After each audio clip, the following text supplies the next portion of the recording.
আরে দোস্ত, কি খবর? এই তো বস। তো তোর তোর কি অবস্থা?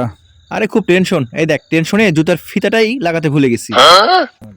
ও তাই না? হ্যাঁ রে, ও দাঁড়া একটু, কল আসছে, আমি একটু কথা বলি। আচ্ছা নে। হ্যালো, কি অবস্থা?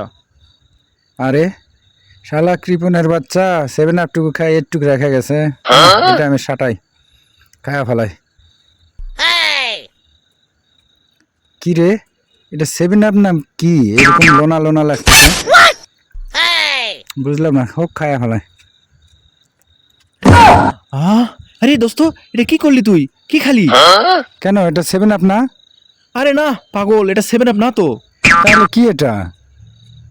হায় আল্লাহ, এটা আমার বাচ্চার প্রসাব, আমি টেস্ট করার জন্য নিয়ে আসছি। সেটা তুই খেলি? কি কি বলিস তুই এটা? আরে হারামি, তুই খাওয়ার আগে বলবি না সেটা? পেশাবটা আমারে খাওয়াই দিলি।